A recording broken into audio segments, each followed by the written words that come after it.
Once upon ఏ time వాళ్ళిద్దరిది దోస్త్ మేరా దోస్త్ అనేంత ఫ్రెండ్షిప్. మరి ఇప్పుడు జమిలి ఎన్నికల్లో భీమిలి నుంచి ప్రత్యర్థులుగా బరిలోకి దిగారు ఆ ఇద్దరు. అభివృద్ధి సంక్షేమంపై హామీలతో పాటు గెలుపు నాదంటే నాదంటూ మాటలతో కబాడీ ఆడిస్తున్నారు. భీమిలిలో గడగడ మోగుతోన్న అవంతి వర్సెస్ గంటా శ్రీనివాస్ డైలాగ్ వారి పుచ్చుద్దాం. ఒక ఉద్యోగం ద్వారా సాధించుకున్న విశాఖపట్నం స్టీల్ ప్లాంట్ ప్రైవేటైజ్ అవుతూ ఉంటే దాన్ని గురించి కూడా మోడీ గారి దగ్గర ఒక ముక్క మీరు మాట్లాడి ఆసక్తిత. పక్క రాష్ట్రాల్లో జార్ఖండ్, ఛత్తీస్గఢ్ లాంటి రాష్ట్రాల్లో చిన్న చిన్న రాష్ట్రాలు అక్కడ ఉన్న ముఖ్యమంత్రులు ఏదైనా అక్కడ ఉన్న ఇండస్ట్రీలు ప్రైవేటైజ్ చేస్తామంటే వాళ్ళు ఒక ముఖ్యమంత్రిగా ఉన్నవాళ్ళు బాధ్యత తీసుకుంటున్నారు. ఎవరు వస్తారో అలాంటి చూస్తాను ఇక్కడికి. ఈ ఇండస్ట్రీ ఎవడన్నా ప్రైవేటైజ్ తీసుకుంటే వాళ్ళు ఎలా నడుపుతారో మేము చూస్తామని చెప్పి ముఖ్యమంత్రి మాట్లాడితే అక్కడికి ఎవరూ రాకుండా ఆ ప్రైవేటైజేషన్ ప్రాసెస్ ఆగిపోయింది. మరి ఆ మాత్రం దమ్ము ధైర్యం మన ముఖ్యమంత్రి దగ్గర లేదు.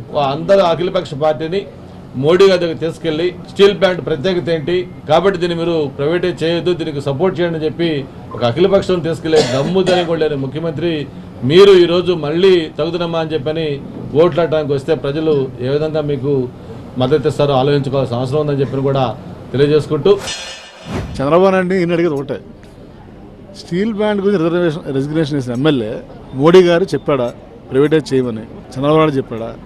మళ్ళీ ఈయన ఎందుకు పోటీ చేస్తున్నాడు? భీమిలి ఎందుకు వదిలేసి వెళ్ళిపోయాడు? ఇప్పుడు ఎందుకు వచ్చి పోటీ చేస్తున్నాడు? ప్రజలకు సమాధానం చెప్పాలి. రాజకీయం అంటే వ్యాపారం కాదు. ప్రతి 5 సంవత్సరాలకి అలాగే ప్రజలు కూడా గొర్రెలు కాదు. ప్రతి 5 సంవత్సరాలకి నియోజకవర్గాన్ని మార్చడం, ఏదో 4 మాయ మాటలు చెప్పడం. మాయగాడు ఆయన పేరు, అందుకనే ఆయన పత్రులు చెప్పేవాడు. వీడు పేరు గంటగడ కాదురా మాయగడ అని చెప్పేవాడు. మరి అలా ఏదో అందరినీ మాయ చేయడం, అది మాయ అనేది కొన్నాళ్ళు చేయగలడు, అందరినీ చేయలేడు. ఇప్పుడు ప్రజలందరికీ తెలిసింది ఆయన మాయ మాటలు అన్నీ కూడా. కాబట్టి ఎవడో కోరుకోవట్లే ఆయన్ని భీమిలిలో. నేనే చెప్తాను భీమిలిలో కోరుకోవట్లేదు. ఆయన దర్శనం ధర్మ దర్శనం కాదు, బ్రేక్ దర్శనం కూడా దొరకదు ప్రజలకి. ఆయన కలవాలంటే చాలామంది మధ్యలో దళారులను కలిస్తే కానీ ఆయన దర్శనం దొరకదు.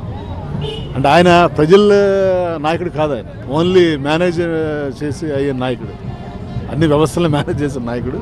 సో వ్యవస్థలను మేనేజ్ చేయడంలో ఇద్దరికిద్దరు గురు శిష్యులు చంద్రబాబు, గంటా శ్రీనివాస్ ఇద్దరు ఒకటే. కాబట్టి అది అన్ని రోజులు నడవదు. తెలుగుదేశం పార్టీ వాలంటరీ వ్యవస్థకు వ్యతిరేకం కాదు. వాలంటరీలకి ఖచ్చితంగా తెలుగుదేశం పార్టీ వెల్కమ్ చేస్తుంది. వాళ్ళకి ఎంతకంటే బెటర్గా వాళ్ళకి పొజిషన్ ఇవ్వాలి, వాళ్ళ సర్వీస్ వాడుకోవాలని చెప్తా ఉంది. కాకపోతే వాలంటీర్ల పేరుతోటి రాజకీయం చేస్తున్న కొద్దిమంది వ్యక్తులు ఎవరైతే ఉన్నారో అటువంటి వాళ్ళ పట్ల తెలుగుదేశం పార్టీ ఏమన్నా కామెంట్ చేస్తుంది తప్ప ఈ వ్యవస్థకు వ్యతిరేకం కాదు, వాలంటీర్లకు వ్యతిరేకం కాదు. కరెక్ట్గా న్యూట్రల్గా ఉండి కరెక్ట్గా చేసే వాలంటీర్లు మేము వెల్కమ్ చేస్తా ఉన్నాం. ఎందుకంటే బెటర్ పొజిషన్ వాళ్ళకి ఇవ్వాలనుకుంటున్నాం, ఇంకా ఎక్కువ వాళ్ళ సేవలు వాడాలనుకుంటున్నాం అని తప్ప వేరే ఉద్దేశం. ప్రజలు స్పష్టంగా ఒక తీర్పు ఇవ్వబోతా ఉన్నారు, ఒక మార్పు కోరుకుంటా ఉన్నారు. ఒక వ్యవస్థలో ఈ చేంజెస్ కావాలని ప్రజలు, అన్ని వర్గాల ప్రజలు కోరుకుంటా ఉన్నారు. సూర్యుడు ఎలాగైతే ఉదయించడం ఖాయమో రేపు జరిగే ఎన్నికల్లో తెలుగుదేశం పార్టీ కూటమి ఘన విజయం సాధించడం ఖాయం. చంద్రబాబు నాయుడు గారు ముఖ్యమంత్రి కావడం ఖాయం. ఎందుకంటే ఎవడ స్వార్థం వాడు చూసుకుంటాడు. కానీ ప్రజలు మాత్రం భీమిలిలో వైఎస్ఆర్సీపీని గెలిపించాలి, రాష్ట్రంలో జగన్ గారిని ముఖ్యమంత్రి చేయాలని ఏకపక్షంతో ఉన్నారు. సో ఈ సందర్భాన్ని ఒకటే విజ్ఞప్తి చేస్తున్నాను మీడియా ద్వారా చంద్రబాబు నాయుడు గారికి. చంద్రబాబు నాయుడు ప్రజల పట్ల కక్ష కట్టాడు. చంద్రబాబు నాయుడు ఎంత పెద్ద మేధావి అంటే ఈ చేతితోనేమో కంప్లైంట్ ఇప్పించి వాలంటీర్స్ పెన్షన్ లేకుండా ఆఫ్ చేయించాడు.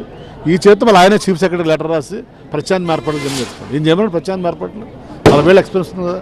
2.5 లక్షల మంది వాలంటీర్స్ ఒక రోజున అపాయింట్ చేయగలరా ఎవడన్నా? నిన్న ఇద్దరు ముగ్గురు వచ్చి చెప్పారు, మాకేంటండి మీ రాజకీయాలు ఏదైనా ఉంటే మీరు చూసుకోవాలి చంద్రబాబు నాయుడు మీరు. కానీ ఒక సిల్లా తయారయ్యాడు చంద్రబాబు నాయుడు రాష్ట్రానికి, పెన్షన్లో ఇవ్వకుండా ఆలోచించండి అని ఇద్దరు ముగ్గురు వాళ్ళు కన్నీళ్ళు పెట్టి చెప్తారు. మీరు రోజు పాయింట్ గడపడం తిరుగుతున్నా కానీ మాకు తెలుసు. అంటే మన రాష్ట్రంలో పెట్టినటువంటి ఈ పథకాలు కానీ వ్యవస్థ కానీ పక్క రాష్ట్ర ముఖ్యమంత్రులు దేశం మొత్తం నచ్చుతుంది. మనకు మన దురదృష్టం ఏంటంటే చంద్రబాబు నాయుడు గారికి నచ్చదు, పవన్ కళ్యాణ్ నచ్చదు. వీళ్ళిద్దరూ ఏంటంటే ఎంతసేపు ప్రజలకు ఎలాంటి మంచి జరగకూడదని కోరుకుంటుంది అప్పటి నుంచి.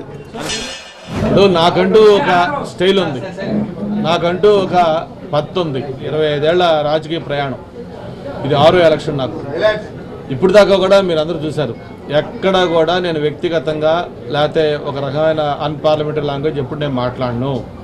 అవతల వ్యక్తులు ఎవరైనా సరే వాళ్ళు ఏం మాట్లాడినా సరే వ్యక్తిగతంగానో లేకపోతే అన్పార్లమెంటరీ లాంగ్వేజో లేకపోతే ఇంకోటి మాట్లాడే నైజం అది కాదు.